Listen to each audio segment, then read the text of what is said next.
All right. Hello, everyone. Welcome to Tech Talk Live. So excited to have you here with us. I'm Cynthia Pleites. I'll be your co-host today. We have a really exciting topic for you. Today we'll be covering universal docking and the environment. We'll be exploring the future of universal docking from sustainability to energy management. Today we have Andrew Corkle. He's our Vice President of Global Marketing and E-commerce. He's our staple here. I'm sure you've seen him before, but if it's the first time, Andrew, go ahead and say hi. Yeah, hi everybody. Thanks, Cynthia. Good to be here. Good to see everybody. And we have our special guest speaker, Ron DeCamp. He's our Vice President of Global Product Management and Development. He's our expert here on all things IT and docking, and how we're leading the way in sustainability and some of the efforts that we're doing as we're walking that path. Ron, welcome. Oh, thanks for having me, Cynthia and Andrew. Thanks for joining, everybody. So I'm going to leave us in good hands here. I'm going to hand it over to Andrew. He's going to walk us through the areas covered, but I'll be back at the end for our Q&A. Great. Thanks, Cynthia. Thanks, everybody, for joining today. Looks like we got a great crowd today. I know we've got a lot of IT friends on the call today, enterprise customers, some resellers. Glad you can make it with us today. This is a really important topic we're going to cover today. Let me just go through a quick agenda. We're going to be looking at sustainability and why that matters to businesses. We're looking at products and product life cycle and carbon footprints. We'll go through sustainable products and packaging. We'll look at remote workspace management. This is going to be the beef of the meeting here. Remote workspace management, and how do you look at that in the lens of sustainability? And then also some best practices and use cases. And then we'll talk about the trends in the future. So let's go ahead and let's start with a little bit of an overview, and let's look at some data that's already out there. And so, Cynthia, go ahead to the next slide. This is sustainability values around the globe. And I'm sure all of you are aware, businesses are focused on sustainability now. It's going to become more and more important each year now as we move forward. So this is a little bit of research that we did. 53% of workers across North America and Europe state that sustainable attributes influence their purchasing considerations for tech accessories. And these are just some snippets here to keep in mind as we start going through the rest of this conversation. 61% of respondents say they're happy to pay more for a sustainable product. I think a lot of you know that already. 88% of decision makers say sustainability is important to their organization. And 60% of Gen Z and millennial shoppers have stopped buying from brands lacking environmental credentials. And we're going to see this more and more. Gen Z and younger generations that are coming along. Sustainability is top of mind, and the environment is top of mind. Go ahead and go to the next slide, Cynthia, and we'll talk a little bit more about sustainable business, because not only is a sustainable business important to a consumer and what they purchase, it's also important to employees. We've already started seeing when we're interviewing new employees, it's one of the first questions that come up. What is your business's sustainable policy? Do you have a report that you issue on an annual basis? Do you know your scope 1, 2, and 3 emissions? Questions I've never gotten before, but in the past few years, this is the topic, and this is what people are concerned about. At this point, let me just lean on Ron here for a minute. Ron, I think you had some ideas or some statements you want to make about business here. Yes, for sure. Thanks, Andrew. I mean, the biggest one I hear, I think that I want to, as a key takeaway for this slide to land you with, is talking with many enterprise customers. They believe and feel that employee retention and attracting new talent is critical for them, right? It obviously costs a lot of money as you have employee churn and things like that, but as employees make those decisions of the companies they want to identify themselves with, right, work for, products they want to consume, this has to be top of mind, and it's started to increase over the last 4 or 5 years. Definitely is something that needs to be in your decision-making criteria when you're evaluating business practices, budgets, and things like that, is really around how do we make sure that we carry that flag forward, evolve as a business to make sure you're retaining top talent. Yeah, exactly. Go ahead to the next slide, Cynthia.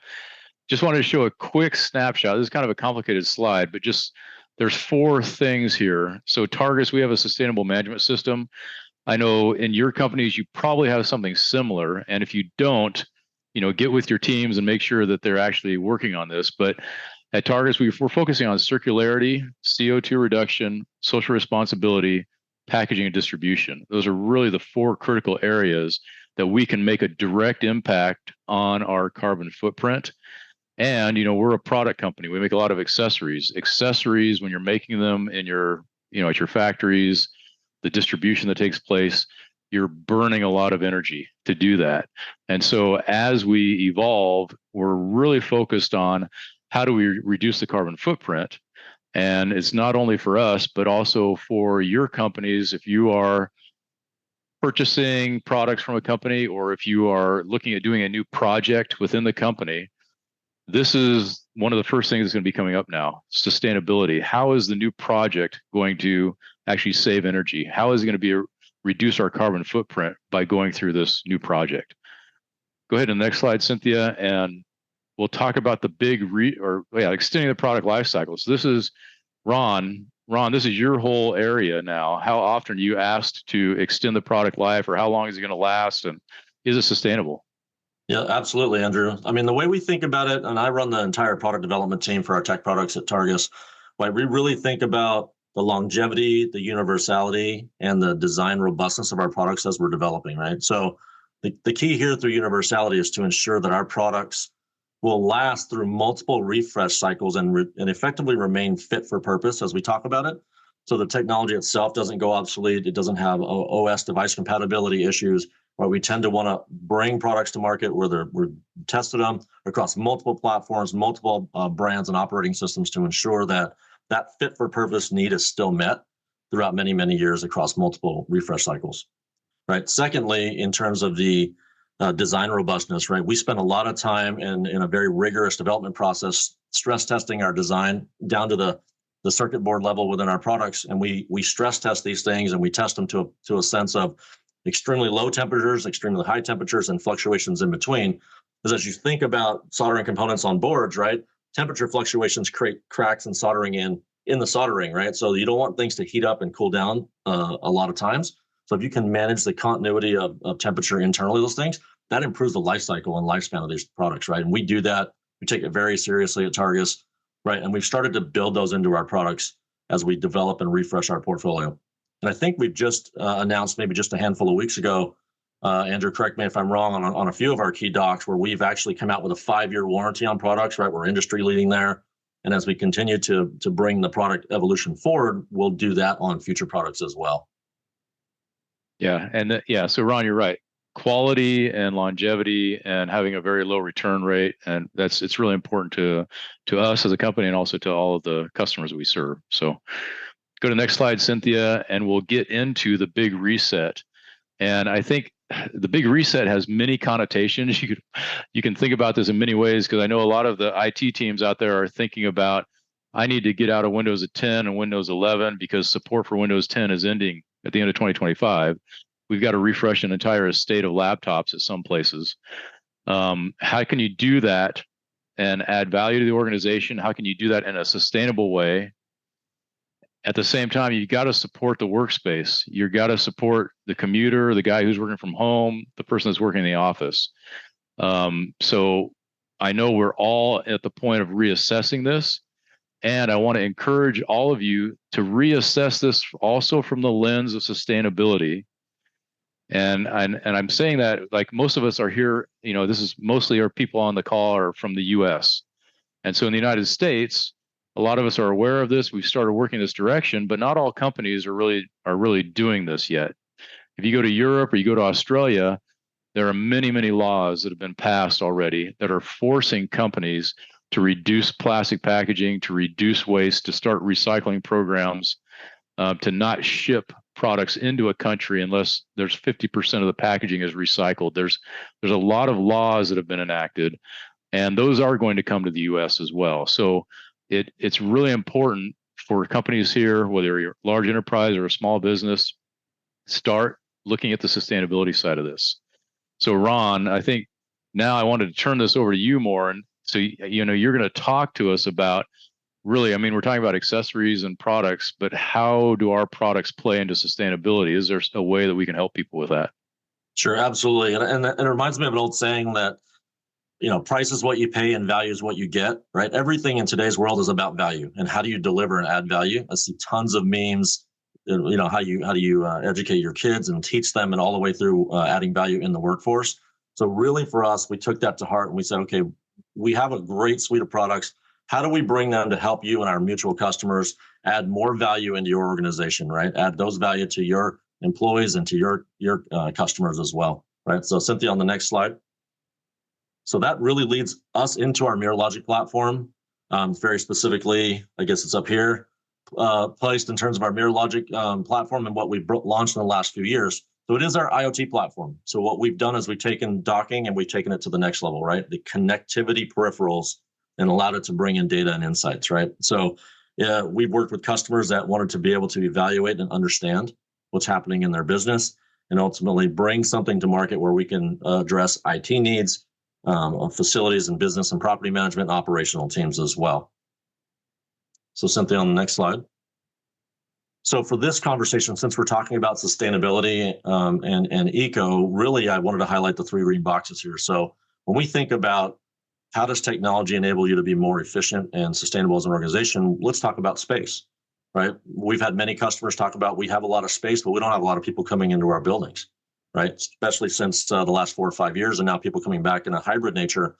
But we've got a lot of desks that don't ever get used. So let's understand what that looks like. So a platform like MirrorLogic can be deployed into a space and really help you understand when are desks being used, are huddle spaces being used, which ones in which buildings, on which floors are being used by which people, which departments and which functions. Should we have policies that accommodate things because we have too many people in on certain days and not enough people on other days, right? And so, or can we consolidate to go from 10 floors in a building to maybe 6 floors in a building, right? The data and the insights that can be gleaned from a system like MirrorLogic can help you really understand that at a desk level, right? At an individual space level. When you come over to the right side and you talk about control of the workspace, understanding what's happening, and then power, that really is now really how much is it costing you to operate that desk, right? Or that space. I like to talk about a story that I experienced myself a few years back when I was in London, just outside of Heathrow Airport, visiting my team there. And after dinner one night, we were driving home back to the hotel, and I just kind of glanced across the street, maybe, I don't know, 60, 80 yards away. And I just was blinded by these lights, and I was looking at it. I was like, what is that? And then what I saw were like 2 80-inch displays in a conference room at a glass building with the big splash screens of the logo of the company on there. And I'm looking at it going, it's 8 o'clock at night, 9 o'clock at night. There's nobody there. But how many floors in this building have that are just consuming power because they just never got switched off? Somebody forgot or didn't even realize they were on, and they stay on all night. They just expect them to go into these energy kind of power saving modes, and they don't, right? So there's tons of kind of energy and understanding of data that we can show with our system and expose, right? And even if to a point, I'll underpin it one more time, which is, if you have a hybrid work policy where you're in the office, say 2 days a week or 3 days a week for the teams, and then you're out, right? What you're talking about is 70 to 80 to 90% of the total hours available in a week are not when people are in the building. So what is happening with all of your technology in your space for those 70, 80, 90% of available hours across a week, right? That stuff is just completely out of sight and out of mind and forgotten. That's a lot of opportunity. We modeled that internally at Targus, and we experienced it across a few different offices. And our findings were around, for every 1,000 desks that you would have or spaces, you could save about $250,000 per year in terms of being able to shut that technology down across an estate. So as you're in small, medium, and large enterprise businesses that you work within, you can understand the magnitude of those dollars by just understanding what's happening in that space and being able to then control it remotely. Okay.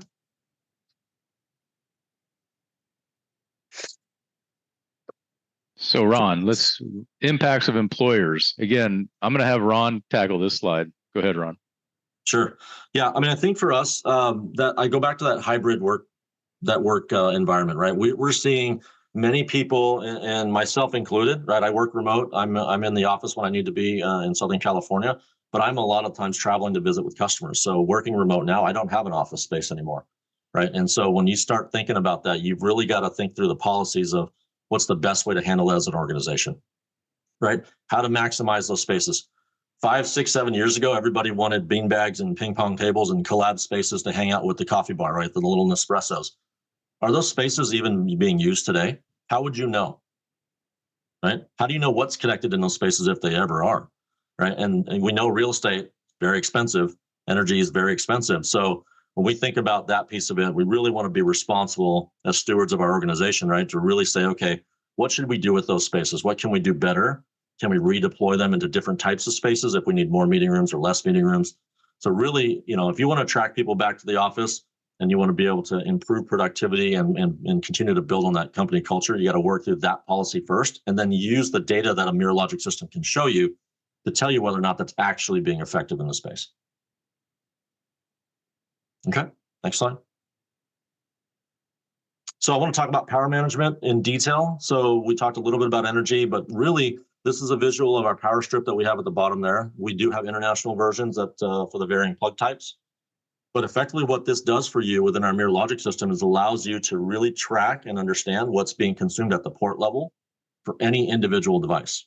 And you can do that across the entire power strip or the individual port, and then aggregate that across the floor or floors and buildings and campuses to really understand what's happening. So we pull data every handful of seconds, and we sample instantaneous data and then ingest it into our mirror logic cloud and then perform analytics on it. So you can look at real-time consumption and energy consumption over time, right, to be able to optimize those spaces. And what you see on the left is a visual. This is just a representation of what a heat map could look like in terms of occupancy and utilization of a space and how much power is being consumed from those spaces, right? And some of the areas that are blacked out on there are places where there aren't desks, or there are desks that just aren't being used at all. Okay, next slide. I do want to talk about one example here specifically. So we've seen, I've spent lots of time with many customers across the world talking about energy and management and consumption. And this one really hit home with me, which is really around a company that really embraces sustainability. They want to plant that flag and carry it forward. Their goal is to transition their headquarters into a fully sustainable net zero building. And so they're doing some pretty cool state-of-the-art stuff. What they really needed to understand was what's happening instantaneously at a desk level, right? The reason why is because effectively their building is completely green and sustainable. So they could never deal with a scenario where too many people walked in a building on Monday morning, powered up, and all of a sudden you're tripping a breaker on a floor, right? Or worst case, in the entire building and take the whole building down, right? I know that sounds like it's like a really remote chance of happening, but you really have to understand what that happens. So you've got to a point where we've had conversations with them where we talk about power budget at a desk level, right? And how do we ensure that any individual desk for some sustained period of time never exceeds that, right? Or if it does, how do we monitor and trigger for that and then action against it, right? And so this is for a building that will house, I think, 6,000 or 7,000 people, right? But definitely something that, we were looking at before saying, hey, yeah, we can give you the consumption over time. And they said, yeah, that's great, but we need to know what happens when people walk in the building on Monday morning, right? Or any individual day, and be able to have quick data insights to that so we can action if we needed to. And so this is a place where we've deployed some product in the system. And this is within a company that owns their facility, right? The other side of that equation are for people that are building operators, also have the same challenge, right? They want to build buildings that attract new tenants that come in. So they want to also offer or need to be offering cutting edge technology to be able to enable their tenants to be able to take advantage of those things and not have to figure it out for themselves, right? They're in the business of occupying space, right? And leasing space out. So it's both sides of that. So if you come at it from a building operations or a building ownership perspective, the facilities and the property functions within your organizations are going to be really focusing on these types of things. Okay. So Ron, one quick question there, because these are real world examples that you're working on now, right? Yes. And so I guess I would assume that it's just going to become more and more over time. Or what's your view of the future with this? Yeah, 100%. I mean, you talked about it a little bit earlier, and it's kind of paying off on this slide, which is you're starting to see more and more statutory requirements coming in from other regions and influencing and impacting the United States, North America broadly, and other regions. But effectively, yeah, as those legislations go through, you're going to start to see that you're going to have to be able to be at certain power states or minimum levels when devices are in standby modes, right? Yeah, fun right. fact: a lot of people may not realize there's a reason why there are power buttons on products in Europe, because it has to maintain a certain state, and certain products can't do that unless you shut them off, right? So you have to have power buttons on them. You can't just rely on them to go into a low state when they're not being actively used. So that's an example, a very simple one, of a statutory requirement that has impacted the electronics industry. Yeah, right. Yeah, that's true. Yeah, so I just wanted to showcase here net zero by 2050. This is a United Nations designated goal. It's a global goal. Most every country in the world has adopted this as a goal, all the way down to city and state level, as well as individual businesses. And it needs to go all the way to the individual level, me and you, to actually happen. But I believe that, like, now we're in 2024, coming up on 2025. We're just 25 years away from 2050. I'm really happy that there are many companies that have jumped on and set a net zero goal. There's also some that have set net zero goals much earlier, like by 2030, which is awesome, because that's going to be the leaders in this. The companies that are really going to do well or be able to thrive over the next 25 years are going to be pulling in this goal of net zero. How soon can we actually be net zero from our whole product life cycle into our company and everything that we do? So I just want to make sure everybody's aware of this. We've heard of it, or you may not have heard of it, or you didn't know this was adopted by most countries in the entire world. But as I said, this is going to become more and more important as over the next 5 years, it's going to become critical. Go ahead to the next slide, Cynthia. I think we're coming to the end here. I just wanted to go through a summary here. And Ron, you want to give us a summary of sustainability and docking? Yeah, absolutely. I mean, we started at the beginning talking about universality, longevity, and design robustness. That's the things that we do best at Targus, and things that we really kind of hang our hat on in the industry. We want to make sure that we can support our mutual customers, right, through the multiple refresh cycles, put less things in landfills, right, give you the best compatibility and best peace of mind by buying Targus, right? As we've introduced IoT and smart devices, we're now taking that to the next level of sustainability. We're understanding energy consumption, power management, utilization of space. At some point in the near, not too distant future, hopefully, we'll be looking at BMS integration, right? Building management systems related to HVAC optimization, lighting, and things like that. So definitely a place that we're going to continue to build out, as we know that those are mega trends that are continuing to happen. Yeah, great. And then I just want to encourage everybody now, take a look at sustainability at your own company.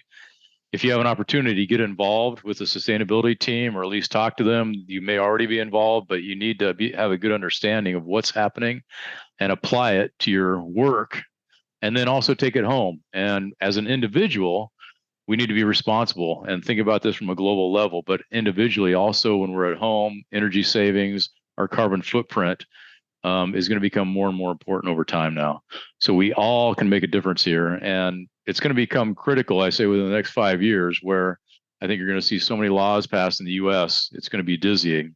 And there's going to be a lot of restrictions on companies. And if you're not there at the forefront, you're going to miss out. So great. So I think, Cynthia, we're coming to the end here. I think we have a few questions that have come across.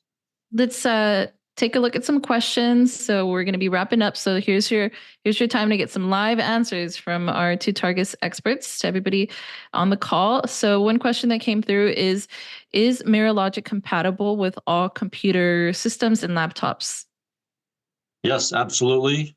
We've designed it specifically with the expectation that it'll be integrated into your environment with other systems. And so we've developed APIs to be consumed, so you can quickly and easily accommodate that within your environment. Awesome. Thanks, Ron. Andrew, I think you touched on this one a little bit, but maybe we can elaborate. When assessing my company's sustainability best practices, how can we get started? What's an actionable first step? So when assessing sustainability, yeah, right? There's so many angles, right, to look at it from. Yeah, exactly. I mean, there's a lot of different ways to answer that, because the first thing I would do is really understand at your company, do you already have a sustainability team or a sustainability manager? Is there someone who's already started the process? If not, you may be the one who brings the voice of that. And some of those first steps are just looking at what is, you can look at some of your competitors or some of the other companies out there, what they're doing, but also look at the United Nations and what they've announced with their UN goals that they've created around eco and sustainability. That then plays into greenhouse gas emissions that are being measured through the UN and through different companies. That's the whole greenhouse gas initiative that you can look at online to see what are some of the steps you can take. And then eventually you need to, get into measurement and just start measuring your electricity usage. It's one of the biggest steps. I mean, when we started doing this at Targus and we looked at all of our offices all around the world, we soon found out that actually in our offices, we're only using electricity in each office. We're not using gas, like natural gas, to heat water or heat water heaters. Everything is electric. So you may find that, especially in the commercial industrial space, that a lot of it is electric. One of the things we found out at Targus was we were using some of the propane-powered forklifts. So we switched all those out to 100% electric forklifts. And so now everything that we're measuring is actually kilowatt hour. It's electricity, so that we can very easily report our scope 1 and 2 emissions. And now our goal is, how do we reduce that reliance on electricity, or can we find alternative ways that we can get our electricity, whether it's through air power or solar or hydroelectric? There's a lot of things that you can do as a company to help reduce that carbon footprint. Those are just some of the things. There's so many things that you really need to be aware of, but at least start looking into it online, because that's where you're going to find a lot of the best answers. Thanks, Andrew. Last question we have here, guys, is how does Mirrorlogic measure power instantaneously? How does that feature work? Well, I'll take that one. So yeah, I talked a little bit about it on the slide. So what we do is we have port sensing technology on the individual GPO, general power outlet, and then on the entire power strip itself. And we have those for international plug variants as well. So what it'll do is it'll pull down the sampling of the energy being consumed at the instantaneous level, and we'll aggregate that within our ML cloud, Mirrorlogic cloud, and be able to provide you with a kind of a visual and the individual data points related to what you've been using and what you're currently using. Thanks, Ron. And for those that want to learn more about the technology, Andrew, do you want to talk a little bit how maybe some of our folks on the call can get in touch with us? Yeah, absolutely. If you want to have further conversations about sustainability or how Targus can help you with that, or you have more questions around Mirrorlogic, how can Mirrorlogic help literally measure your energy consumption and get you to monitor and reduce the amount of energy that you're using, you can contact us, go through ussales@targus.com, or call the phone number listed here, and we'll be happy to help you out. We're not charging for any of this. We're happy to be your consultant and consult and tell you what we are doing, what's happening in the industry, and help you along. And if some of our products and accessories, you want to take advantage of that as well, we're more than happy to do that. Is that it? Any other questions, Cynthia? Or that's it for our live questions. And you know where to find us. We're on social media, and we have an email here where you can reach us if you have additional questions. Great. Well, thanks a lot. Thanks so much for joining. We really appreciate your time. It's great to have you here again. But again, feel free to reach out to us if you have any questions. Thank you. Thanks, everyone. Thanks, everybody. Appreciate it.